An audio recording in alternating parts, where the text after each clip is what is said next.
I'm supposed to be going to bed soon, but I feel like I really wanted to talk about something that's been on my mind for a while, because I think that maybe not enough people are talking about things that we can do that are also alternatives to hitting the streets if you don't feel safe, comfortable, if you're immunocompromised, or whatever the reason is, right? Maybe even for some of you, you don't have childcare. Something that I've been very excited about is finally having a little flexibility to start contributing financially to some of the organizations and some of the movements.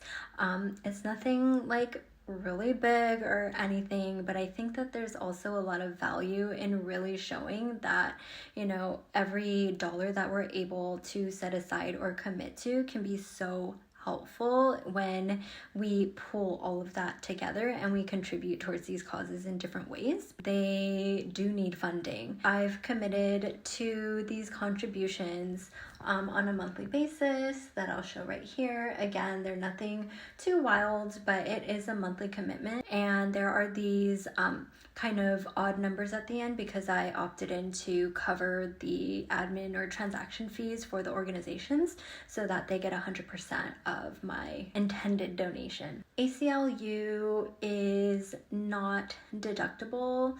They are doing a lot within like the lawsuits and supporting communities.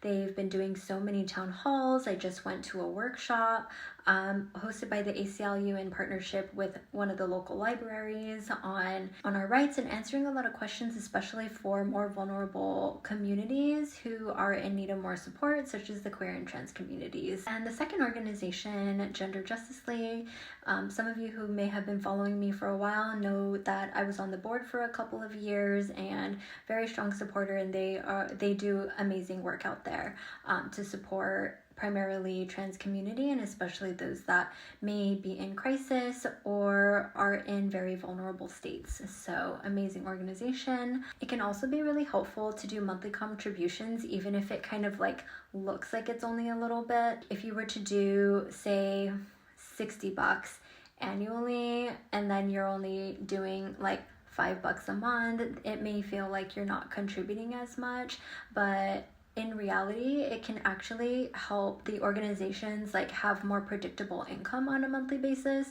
rather than when they get like contributions that come in one time randomly. It can be just a little bit harder to manage. Like if you were to get paid like once every 6 months in a large lump sum versus getting your paycheck once or twice every month, right? I did opt in to do monthly just so that it can help become a part of like that base income that they're receiving. So the next organizations that are on my list are the JACL, which is the Japanese American Citizens League. So they do a lot of activism and advocacy, education and things, but this is like more on the civic side compared to other organizations. So another organization on my list is Densho, which I've donated to before. They're an amazing organization, and they are helping to preserve the Japanese incarceration stories, collecting artifacts, and do so much work within archiving, community education, and things like that. So amazing organization. So those two are next on my list. And this is another reason why I kind of opted in to $5 to $10 range per organization, because I really like the idea of being able to support multiple organizations rather than just like one, which there are some benefits from contributing more to one organization, but I really like to try to support multiple ones. Another one that's on my list is one of the local food banks, in which I also want to volunteer my time as well as make some donations. So those are definitely on my list. And I think like for those of you, whether or not you are a business owner or you're an employee, I think that there are small acts that can really add up collectively that are also needed. And so as much as we need people protesting on the streets, we also need to make sure that we have enough people who are going to get involved civically and vote and run for office. I'm already seeing amazing leaders within communities stepping up and actually running for a lot of positions. So I want to support you as much as I can. So amazing.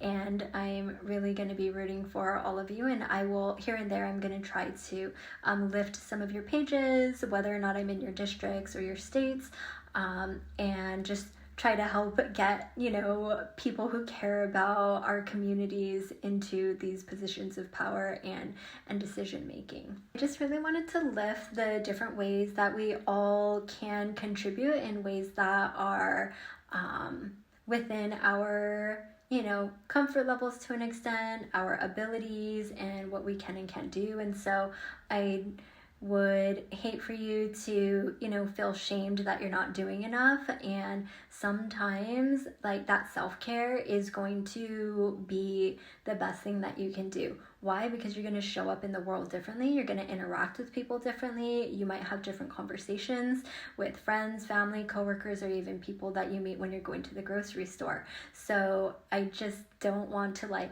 discount any of the things that we're consciously doing. Now, of course, if you have the means or the ability and you're just staying in your, comfort zone and your bubble, and then that's a totally different story. But what I'm saying is that if you're making a conscious effort and you know that you need to rest or you need to take a break for your own mental health, for your own well-being, in order to step up in ways that can be helpful, once that rest period is over, then by all means, do not feel shamed for needing to take a break, needing to rest and recover and take care of yourself. In this next video, I'm actually going to talk a little bit more about something that I feel like is really personal, but I think it's going to be really helpful for some folks. And this is really going to be about part of my journey of getting out of debt. And this feels like such a sensitive, vulnerable, personal topic for me, and I've been really hesitant and scared to talk about this for a long time. And so really a lot of that is kind of a part of why I feel so excited to donate those $5 here and $5 there a month, because it's really also a personal milestone or indicator for me. And I think part of this, as much as it feels really scary to share, I already know that if I were to hear somebody else's story like this, I would not judge them. And so I have to believe that there are people out there who would not judge me and who may actually feel a little bit less shame or less shameful for potentially being in that same situation, or maybe you're actually coming out of that situation as well. Making these $13 a month payments feels like, a really big stepping stone for me. And really, as I continue to grow my business, as folks, start to trust me enough to work with me, whether it's through tarot or if you're eventually interested in